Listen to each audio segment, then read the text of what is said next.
ሁል ጊዜ አልሸነፈም የሚል ሰው ዞሮ ዞሮ ማሸነፉ የማይቀር ነገር ነው። ዝና ሁላችንም እንደምናየው ማንም አይችለኝም ወይም ደግሞ ማንም አያሸንፈኝም ብሎ የሚያምን ሰው ነበር ማለት ነው። እንደዛውም ደግሞ ማሌድ እሷ ባላት በእያንዳንዱ መሰረት ወደ ብሩክ ቤት በመሄዷ እሷም እዛው ታስራ ቁጭ ብላለች። አሁን ሲቢ ሰው የራሷ የዝና ሁኔታ ነው እንጂ ትንሽ እንትን የሚያደርገው ምንድነው የሚባለው? ለጀግናም ጀግና አለው ነው እንዴ? እንደዛ ነገር መሰለኝ። እንደዛ ሆነበት መሰለኝ። አሁንስ የዝና ነገር ማለት ነው። ዝና በእርግጥ ያኔ ለማሌድ እንዲሁም ደግሞ ለዝና የምር ይሄ ነገር ይገባቸዋል የሚባል ነገር ነው። ዝናም ያኔ ምን እንደሚላቸው በራሱ አላቅም። በጣም ያኔ ከኔ በላይ ማንም የለም የሚል ሰው ነው። ማሌድ ደግሞ እልከኛ ናት። ያኔ በቀላሉ እንትን ምትል ልጅ ሰው አይደለችም። በጣም ሲበዛ እልከኛ ሰው ደግሞ ዞሮ ዞሮ ያኔ ሄዶ ገደል መግባቱ አይቀርም ማለት ነው። የፈለገውን ያክል ቢራመድ ግን ከጊዜ በኋላ ገደል ይገባል። አያቸው አይደል የማሌድን ሁኔታ ማለት ነው። የምር ማሌድ እሷ ተሳስራ ቁጭ ብላ እንዲሁም ደግሞ ቅድስት አጠገቧ ሆና ስታወራት ወይም ደግሞ ስትናገራት ማለት ነው። ገና አሁንም እየፎከረች እያለች ነው። ጻት የሚባል ነገር አላደረባትም ማለት ነው። ሰው ያጠፋል፣ ይሳሳታል። ነገር ግን ደግሞ ከተወሰነ ቆይታ በኋላ ያጠፋ ወይም ደግሞ ጻት የሚባል ነገር ይመጣበታል ማለት ነው። ይሄ ማለት ደግሞ ማሌድ ላይ የሚመጣ ወይም ደግሞ የምታስብ አይደለችም። እሷ የምታስበው በቃ ኤሊክ ወይም ደግሞ በቀል የሚባል ነገር አለ አይደል? ይህንን ነው የምታስበው። እንደምንም ብላ ባለፈው ክፍል ላይ አይታችኋል ብዬ አስባለሁኝ። እባክሽን ፊቺኝ ብላ ስትለምናት ቅድስትም ይሄ ነገር እኮ አይሆንም ብላት ምሳሌን ይዛ ስትተኛ በኋላ ደግሞ ምሳሌ መጥታ ስትፈታት ያደረገችውን የእያንዳንዱን አይታችኋል። ሰው የሆነ ሰው እንደዛ አያደርግም። በእርግጥ አንዳንድ ይሄ ሁሉም ሰው ጋር አለ። አንዳንዴ የሆነ ሰው ልትበቀሉት ትፈልጋላችሁ። ነገር ግን ደግሞ ሁኔታችሁን አስባችሁ ይሄ ነገር ይወስደኛል ወይስ ደግሞ ሲመልሰኛል የሚለው ነገር እያሰብን ምናልባት ልንመለስ እንችላለን። ይቺ ደግሞ ጥፋቷ ወይም ደግሞ ሰቷ ማይታያት ራሷ ገደል የምትገባናት ማለት ነው። ፊቺኝ ብላ ስትፈታት ይቺ ምሳሌን አባብላ ማለት ነው። ይቺም ልጅ አይደለች ማሽስ። ከዛ ደግሞ እማዬ ያሳዘነችኝ ብላ ስትፈታት ጎሮሮዋን እንቅ አድርጋ እያዘቻት ከዛ አሁኑ ፍግም ነው ማደርጋት ስትል ማለት ነው። ልጅቷ ከፈታቻት በኋላ ሌላውን ነገር ሁላ ትታ ለራሷ ለማምለጥ አልሞከረችም። እሷን ይዛ ለማውጣት እየሞከረች ነበር። በዛን ሰዓት እንትና ማናት ቅድስት ደግሞ ብልጥና እንዲሁም ደግሞ አዋቂ ጎበዝ ልጅ ስለሆነች ያም አልተሳካላት ማሌድ ያሰበችው ማለት ነው። ለመድብር ደውላ ነበር አይደል? ቅድስት ስትደውል በቃ በሩን ቁልፉን ወደ ውጭ ወርውሪውና በሩን ዝጊው፣ የምታደርገውም ነገር ምንም አታደርጋችሁ፣ እናንተ አትፍሩ፣ እኔ ትንሽ ነው ያቀራኝ 10 ደቂቃ አካባቢ ወይም 5 ደቂቃ ይደርሳለሁኝ እያላት እሱ ባላት መሰረት ወይም ደግሞ እሱ ባላት ሁኔታ እንትን ብላ ነበር። በሩን ቁልፉን ወርውራ ነበር። በዛም እንትን አላለችም፣ አልተማረችም በዛኔ ቀን ማለት ነው። እሱ ደርሶ በቃ አሁንስ መሞቴ እንደሆነ አይቀርም፣ ልጅቷን ይዤ ነው የሚሞተው እንጂ አላለችም።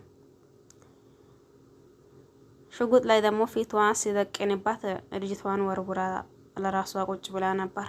ግን ደግሞ ቁጭም ብላ ቁጭ አላለች። መጀመሪያ ታሰረችበት ክላስ ወስዶ እያሰራት ነበር አይደል? ይቺ ደግሞ አሁንም የዛኔም ጽያት የሚባል ነገር አይመጣባትም። አሁንም ሌላ ነገር ነው የምትለው። ቅድስትን እያስፈራራቻት። ቅድስት ደግሞ እኔ በጣም ነው ያዘንኩት ላንቺ፣ በዛ ምን በመሰላ ክብርሽ ወርደሽ፣ ግን ደግሞ አሁን እንደዛ እጅ እግርሽ ተሳስሮ በዚች ቦታ ቁጭ ስትይ አሳዘንሽኝ ስትላት ቅድስት ማለት ነው። አይ አሁንስ እንደዛ የሚባል ነገር የለም። ለምንድን ነው ማሳዘነሽ? ሲጀመርስ ማዘን የሚባል ነገር የላችሁም። አንቺም ይሁን ብሩክ የብሩክ ወንድም ሁላችሁም አንድ ናችሁ። ለሰው ማዘን የሚባል ነገር የላችሁም እያለቻት ነበር። የምር እያሳዘንሽ ነው። ባታሳዘነኝ ኖሮማ እዚህ አጠገብሽ መጥቼ ቁጭ አልልም ነበር። እዚሁ እንደፈለግሽ ሆነሽ አልሆንሽ ብለሽ ብዬ እዛ ሄጄ ቁጭ ነበር። ግን ስላሳዘንሽኝ መሰል እዚህ አጠገብሽ ላይ መጥቼ ቁጭ ያልኩት ስትላት፣ ካዘንሽልኝማ ነይ አሁንም ፍቺኝ፣ ቢያንስ እጄን ፍቺኝ። አይ ይሄማ አይሆንም። ባለፈው እንደዛ ብለሽ አይደል እንዴ ምን እንዳደረግሽ? ቆይ ግን አንቺ ማሽ ነው በጸጸትሽ የምትማሪው? ያኔ አንድ ነገር አላደርገውም ብለሽ የምትጸጸቺው ማሽ ነው? ለምን ጸጸታለሁኝ? ያደረኩት ነገር በሙሉ ትክክል ነው። ሰው ጥፋት ሲሰራ ወይም ደግሞ ጥፋት ሲያደርግ ነው ጸጸት የሚባል ነገር የሚመጣባት እንጂ እኔ በምንድን ነው እጸጸታለሁ? አልጸጸትም። አባዳን ጸጸት የሚባል ነገር አይመጣብኝም። እኔ የሚያደርገው የእያንዳንዱን ነገር አውቄ ነው ማደርገው። ደሞስ የሚያደርገውም ትክክለኛው ነው ስትል እቺ ማዕሌት ትናገራለች። ወይ አንቺ ነገር በቃ እንዲሁም ይሄ ስድቢሽ፣ ይሄ ግልምጫሽ፣ ሁሉ ነገርሽ ናፍቆኝ ነበር። ግን ደግሞ አንድ ነገር ልጠይቀሽ። አሁን ይሄንን የመሰላ ብሩክን የመሰላ ባል፣ ብሩክን የመሰላ አንበሳ ወንድ ፈትተሽ፣ ቆይ ግን ምን አይነት ወንድ አግብተሽ ልትኖሪ አስበሻል ይሆን? አንቺ ልጅ አቃጥያት ብሎ የላከሽ ሰው አለ ሊበል? ወይስ ደሞስ ምን አስበሽ ነው እንደዛ የምትይው? እናም መጀመሪያ አንቺ ልታገቢ ወስነሽ ነበር እንዴ? አታገቢውም እንዴ አንቺ ብሩክን ትላታለች። አይ ማዕሌት፣ እኔ አንዳንዴ ማዕሌት ታናድደኛለች። አንዳንዴ ደግሞ እንደ ዝም ብዬ ሳስባት እንደ ከመሬት ተነስታ ነው የምታስቀኝ ማለት ነው። ቅድስትስ ደሞስ አይ ይሄማ ቢገኝ ጥሩ ነበር። ደሞስ በምን እድሌ ነው? ይሄማ ቢገኝ ወደ ኋላ ማለል ነበር ትላለች ቅድስት። ብዙ ጊዜ ብሩክን ትወደዋለች። ብሩክም ደግሞ ቅድስትን ቢወዳትም ነገር ግን ደግሞ ይህንን ለሰከንዳት አስቦት የሚያውቅ አይመስለኝም። ባለፈው ምናልባት የሆነ ክፍል ላይ ስንተኛው ክፍል ላይ መሰለኝ ያኔ ብሩክን እንደምትወደውና እንዲሁም ደግሞ እንደምታፈቅረው እያወቀባት ነበር ማለት ነው። ብሩክ የዛኔ ነው እንትን ያለው ማናት እቺ ቅድስት ላይ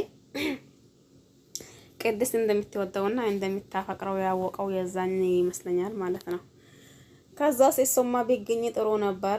ግን ደግሞ በምን እድሌ ባይሆን ያንቺን ንገሪ። ማንን ነው የምታገቢው? እንዴት አይነት ባል ነውስ የምታገቢው?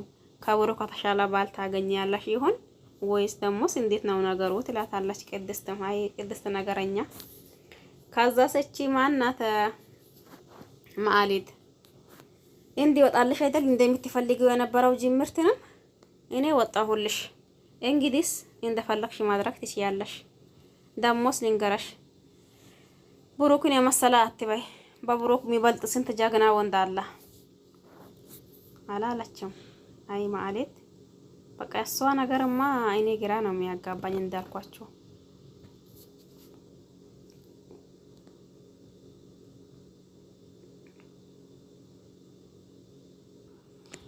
ቆይ ግን እኛም አሁን እዚህ ሚዲያ